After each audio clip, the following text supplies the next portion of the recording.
दरवाजा बंद करा आणि शांत बसा. गोष्ट सुरू होते आहे. रंकाळा तलाव रात्री वेगळाच दिसतो. दिवसा येथे मुलांचा आवाज, चहाची गाडी, चालणारी लोक, फोटोज, हसणं. पण रात्री रात्री तलाव स्वतःचा असतो. त्या रात्री देखील तसंच शांत होतं. आकाश ढगांनी झाकलेलं. वारा फार नव्हता, पण थंडपणा त्वचेत आतपर्यंत शिरत होता. संदीप त्या रात्री नेहमीसारखाच तलावर आला. घरात असताना त्याला काहीतरी पोकळी वाटत असे. जणू घरात भिंती जास्त जवळ आल्या आहेत. पण तलावाजवळ बसलं की त्याला हलकं वाटायचं. त्याची सवय होती. एक विशिष्ट बाग. तो बाग पाण्याच्या अगदी काठावर नव्हता, थोडा मागे. त्याच्यासमोर पाण्यात दिव्यांचं प्रतिबिंब पडायचं. त्या दिवशी तो बसला, पाण्याकडे बघत. पहिल्या 5 मिनिटात काहीच वेगळं नव्हतं. 10 मिनिटांनी त्याला जाणवलं, बाजूला बाग हलकसा दाबला गेला. जणू कोणी त्याच्या शेजारी बसलं. तो क्षणभर थांबला. वारा कदाचित असेल. तो हलला नाही. पुन्हा, यावेळेला स्पष्ट. त्याच्या डाव्या बाजूला जागा खाली बसली. तो हळूच डावीकडे पाहतो. रिकामं. तरी बाकाचा लोखंडी बाक किरकिरला होता. त्याने स्वतःला समजावलं, जुनं बाक आहे. वजन बदललं की हलतो. पण त्यानंतर त्याला वेगळंच काही जाणवलं. थंडी. फक्त डाव्या हाताला. उजवीकडे उबदारपणा. डावी बाजू बर्फासारखी. त्याने दोन्ही हात छातीशी ओढून घेतले. पाण्याकडे पाहिलं आणि तेव्हा त्याला पहिल्यांदा ते दिसलं. पाण्यात 2 सावल्या. एक त्याची, दुसरी जणू त्याच्या अगदी शेजारी बसलेली. तो पटकन मागे वळला. रिकामं. पुन्हा पाण्याकडे. एकच सावली. त्याने दीर्घ श्वास घेतला. भास आहे. पण त्याच्या मनात पहिल्यांदा एक विचार आला. जर ते भास नव्हतं तर? त्या रात्री तो लवकर घरी गेला. झोप लागली नाही, कारण जेव्हा त्याने डोळे मिटले त्याला पुन्हा तीच थंडी जाणवली. डाव्या बाजूला जणू कोणीतरी त्याच्या अगदी जवळ बसलेला आहे. आणि मग पहिल्यांदा त्याला तो आवाज ऐकू आला. कानात नाही, मनात पण नाही. खूप हळू, खूप शांत. इथेच बस. संदीपने डोळे उघडले. खोली रिकामी होती, पण त्याच्या बेडच्या डाव्या बाजूला चादर हलकीशी दाबली गेलेली होती. दुसऱ्या दिवशी संदीप तलावावर यायचं टाळायचं ठरवतो. पण संध्याकाळ झाली. अंधार पसरला आणि त्याच्या डाव्या बाजूला पुन्हा तीच जड थंडी बसली. जणू कोणीतरी शांतपणे वाट बघत आहे. तो पुन्हा निघाला. रंकाळा तलाव. त्या रात्री तलाव जास्त शांत होता. नेहमीचे भेळवाले गेले होते. दिव्यांचा प्रकाश पाण्यात स्थिर पडलेला. तो थेट त्या बाकाकडे गेला. क्षणभर थांबला. आज बसू नये का? पण पाय थांबले नाहीत. तो बसला. पहिल्या काही मिनिटात काहीच नाही. मग पुन्हा जागा हलकीशी दाबली गेली. आता त्याला आश्चर्य वाटलं नाही, भीती वाटली. त्याने डोळे मिटले. थंडी अंगावर चढली आणि त्या थंडीत त्याला एक वेगळं काही जाणवलं. दुःख. जणू त्याच्या शेजारी कोणीतरी खूप दिवस बसलेला आहे. कोणाशी बोलायला, कोणीतरी ऐकावं म्हणून. त्याच्या कानाजवळून एक अस्पष्ट श्वास गेला. यावेळी आवाज स्पष्ट होता. उठू नकोस. संदीपने डोळे उघडले. पाण्याकडे पाहिलं. त्याचं प्रतिबिंब शांत बसलेलं. पण दुसरी सावली हलक्या हालचाली करत होती. जणू कोणीतरी खाली मान घालून बसलंय. त्या क्षणी मागून टॉर्चचा प्रकाश आला. अहो. संदीप दचकला. एक वॉचमन होता. वयस्कर, थकलेला चेहरा. 11:30 झाले आहेत. फार उशीरपर्यंत बसू नका. संदीपने मान हलवली. तो उठायला लागला आणि त्याला जाणवलं त्याच्या डाव्या हातावर ओल आहे. जणू पाण्याने भिजलेला हात क्षणभर त्याच्या हाताला टेकला होता. तो घाईने मागे वळला. बाक रिकामा. पाण्याजवळ गेला. काहीच नाही. वॉचमॅन त्याच्याकडे बघत उभा होता. क्षणभर शांतता. मग वॉचमन हळू आवाजात म्हणाला, तुम्ही रोज त्याच जागी बसता? संदीप गोंधळला. हो. वॉचमनने तलावाकडे बघितलं. इथे आधी एक माणूस बसायचा. रोज.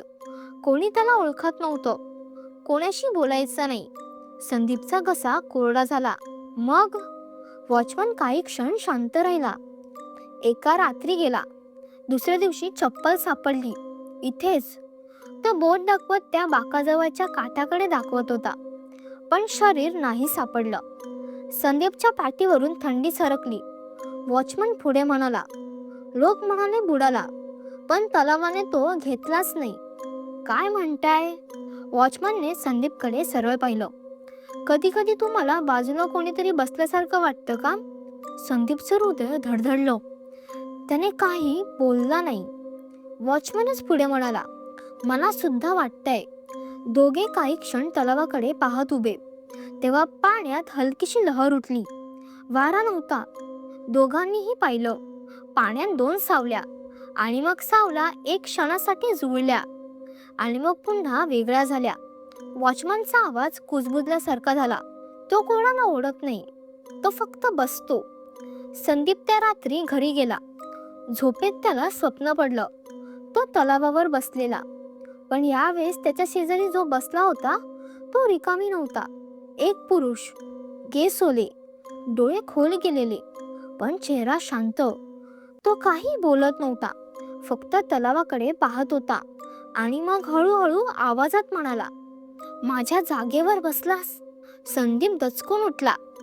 त्याच्या बेडच्या डाव्या बाजूला गाद्यावर स्पष्ट दाब पडलेला होता आणि जमिनीवर पाण्याचे 2 ओले ठसे.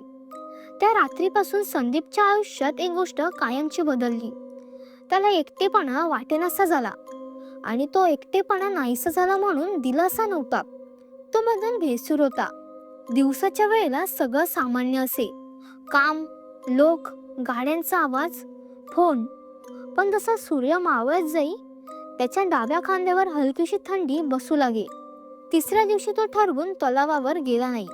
रात्री 10:30 तो मुद्दाम घरात बसून टीव्ही पाहत होता. पण त्याला जाणवत होतं, कोणीतरी वाट पाहत आहे. त्याच्या मनात पुन्हा तेच वाक्य उमटलं, इथेच बस. यावेळी आवाज जास्त स्पष्ट. त्याने टीव्ही बंद केला. खोली शांत झाली, आणि त्या शांततेत त्याला पाण्याचा मंद आवाज ऐकू आला. त्याच्या घरात तो हळूच उठला. हॉलच्या फरशीवर 2 ओले ठसे उमटले होते, दरवाजाकडे, आणि मग नाहीसे. संदीपचा श्वास अडखळला. तो बाहेर पडला. पाय आपोआप वळले. रंकाळा तलाव. त्या रात्री तलावाभोवती धुके जाड होतं. दिव्यांचा प्रकाश धुक्यात विरघळलेला. तो त्या बाकाजवळ पोहोचला. क्षणभर उभा राहिला. त्याला स्पष्ट जाणवलं, आज तो एकटा नाही. तो बसला.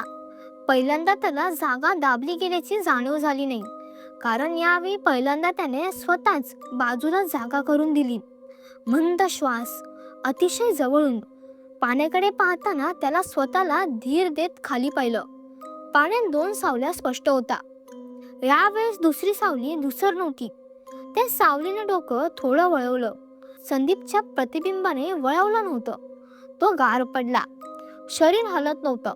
आणि तेव्हा त्याच्या मनात चित्रांची एक मालिकाच उघडली. जणू दुसऱ्याच्या आठवणी. एक पुरुष, एकटा, रोज येतो, याच बाकावर बसतो. लोकांच्या गोंगाटात सुद्धा त्याच्या भोवती शांततेचं वर्तुळ. त्याला कोणीतरी सोडून गेलं होतं. घर की माणूस? तो अनेकदा फोनकडे बघायचा. कधीही वाजत नव्हता.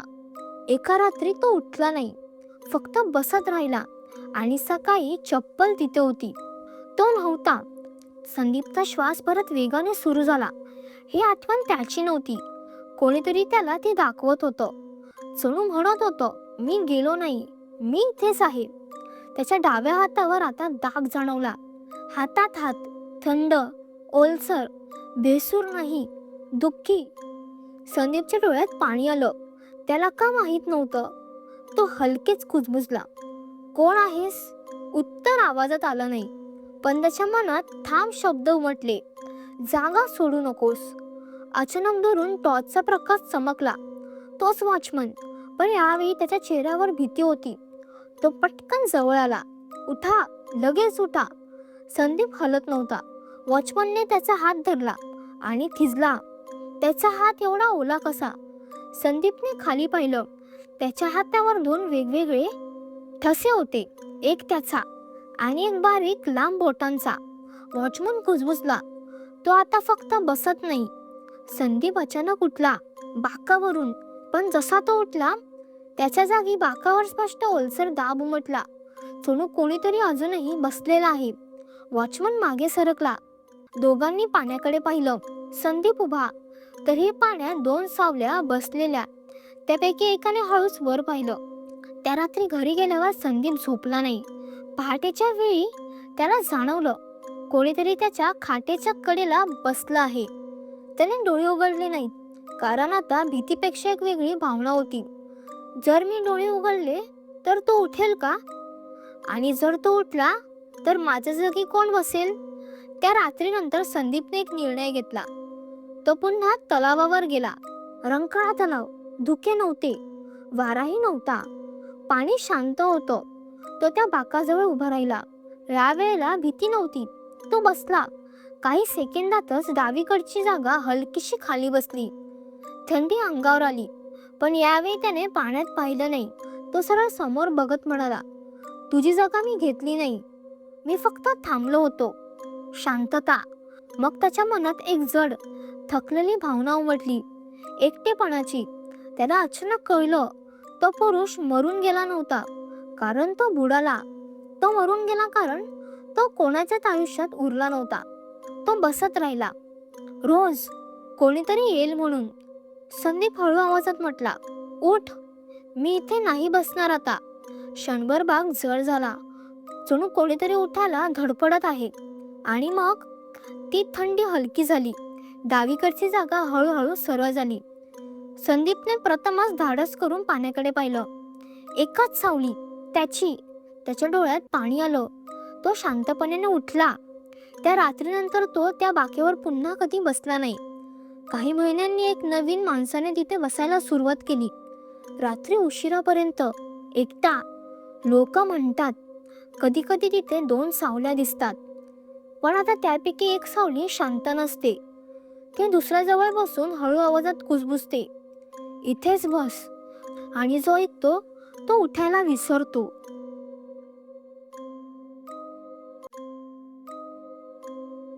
जर ही गोष्ट तुम्हाला आवडली असेल तर व्हिडिओला नक्की लाईक करा आणि अशाच भयानक गोष्टींसाठी माझ्या SG हॉरर स्टोरीजला सबस्क्राईब करा. पुढच्या रात्रीच्या थरारक प्रवासासाठी भेटूया. तोपर्यंत सावध राहा, कारण भीती सुरू झाली आहे.